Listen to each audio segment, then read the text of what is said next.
Hello everybody! Il est 10h60 et bienvenue dans l'émission Good Morning Europe. Dans le métro, en voiture ou dans votre canapé, installez-vous bien car ça va décoiffer. Aujourd'hui, je suis accompagné de notre chroniqueuse Justine. Bonjour Justine. Bonjour. Nous avons aussi deux invités, Aurélie Chameron et Richard Place, respectivement correspondant à Barcelone et Londres. Bonjour à vous deux. Bonjour. Bonjour à tous. Une fois encore, on retourne à l'actualité coronavirus. Oh shit, here we go again. Après la comparaison entre la Suède et l'Italie, nous rendrons cette fois visite à nos amis les buveurs de thé et mangeurs de tapas. On va s'intéresser à la façon dont l'Angleterre et l'Espagne ont géré cette pandémie. Et vous allez voir, chaque pays a traversé la crise à sa manière. Justine, peux-tu nous en dire un petit peu plus sur la communication du gouvernement espagnol ? Bien sûr. Commençons d'abord par un rapide rappel de la situation sanitaire. L'Espagne a fortement été touchée par la Covid-19 avec pas moins d'1,5 million de cas positifs et plus de 43 000 décès. Pour réduire le nombre de contaminations, le gouvernement a décrété l'Estado de Alarma le 14 mars dernier et mis en place plusieurs mesures sanitaires dont un confinement total du pays. Pour la grande majorité des pays européens, les groupes politiques se sont efforcés de mettre de côté leurs tensions pour gérer la crise. Sauf en Espagne. La crise sanitaire a donné lieu à une instabilité politique et des tensions entre les partis. De nombreuses critiques se sont élevées contre le gouvernement qui est accusé de prendre de mauvaises décisions sans concertation avec le peuple ou l'opposition. Avec cette épée de Damoclès sur la tête, le Premier ministre lance un appel à l'unité nationale pour conserver un climat de calme. Très bien Justine, keep calm and drink sangria. Oui, et avec modération.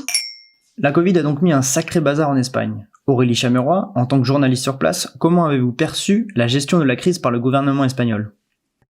Alors, je dois dire que le gouvernement espagnol nous a vraiment facilité la tâche, puisque dès le début, il a dit, notamment en conférence de presse, que les journalistes étaient des travailleurs essentiels et qu'il fallait faciliter leur travail.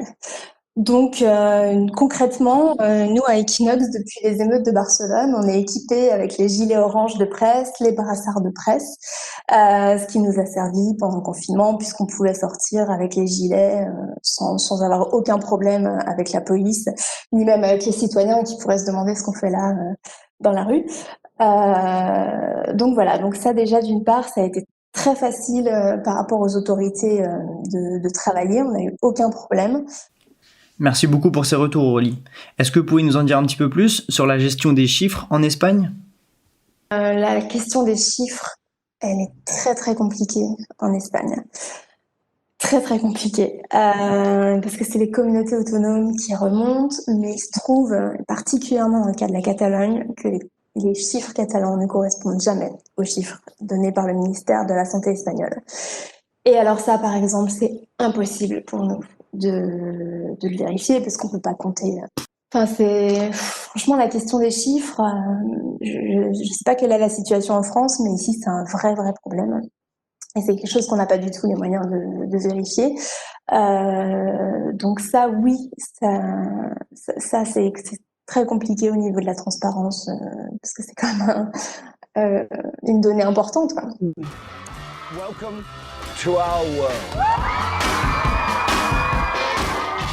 Justine, et qu'en est-il du berceau de Shakespeare ? En Angleterre, la situation s'est aggravée rapidement et le bilan humain s'alourdit avec 1,3 million de cas positifs et 49 000 décès. Notre cher beau Joe a privilégié un discours sur l'immunité collective et simplement conseillé à ses citoyens de se laver les mains en chantant 2 fois.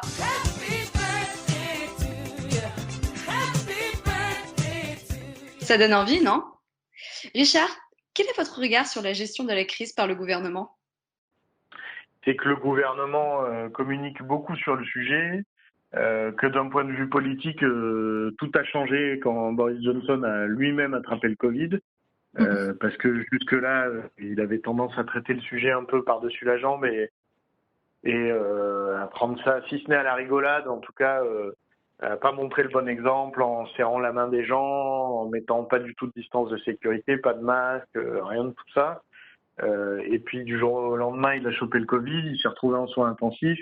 Et là, c'est devenu un vrai sujet de préoccupation à titre personnel pour le Premier ministre. Et ça a influé évidemment sur sa politique aussi, où là, il a pris les choses en main beaucoup plus sérieusement parce que les services de santé ici, le NHS, étaient complètement débordés et que les morts s'accumulaient et qu'il a bien fallu à un moment réagir politiquement. Donc oui, il y a eu un virage à ce moment-là, c'est certain, dans la gestion de la crise.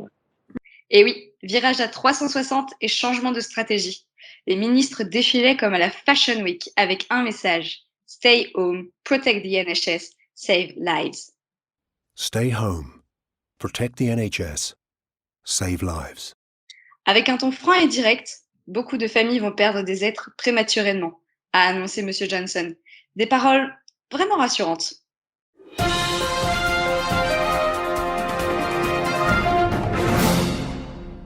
Alerte, on nous apprend dans l'oreillette d'une hausse de 130% des ventes de tenues d'intérieur et de pyjamas dans le pays de notre chère Elisabeth. Les chaussettes en pilou-pilou seraient devenues l'accessoire indispensable du télétravail. It's a very special time. Plus tôt, Aurélie nous parlait de la complexité pour les journalistes d'obtenir des informations sur les chiffres quotidiens. Est-ce aussi le cas pour vous en Angleterre ? Les chiffres officiels de l'épidémie, le nombre de morts, je me fie pour le coup là aux chiffres que donne le gouvernement britannique. Je regarde aussi ce que disent les scientifiques qui travaillent sur le sujet. Mais ici, les chiffres ne sont pas vraiment remis en cause. Il y a pas vraiment de débat autour de ça. Donc, je pars du principe que les chiffres officiels sont les bons. En tout cas, sont ceux qui paraissent les plus fiables à ce stade. On voit bien que ces deux pays ont géré assez différemment la crise Covid. Le point fort de l'Espagne, sa réactivité face au virus. Mais son point faible, les divisions politiques. L'Angleterre, elle, a eu un gros retard à l'allumage. Mais elle a fini par prendre la mesure de la pandémie. La semaine prochaine, on s'intéressera cette fois à la comparaison entre la France et l'Allemagne. Merci Aurélie et Richard d'avoir été avec nous pour ce podcast. On termine comme d'habitude avec un morceau qu'on voit du lourd. Aujourd'hui, c'est Wilson Pickett, Land of 1000 Seas. C'était Good Morning Europe, on vous dit à très bientôt.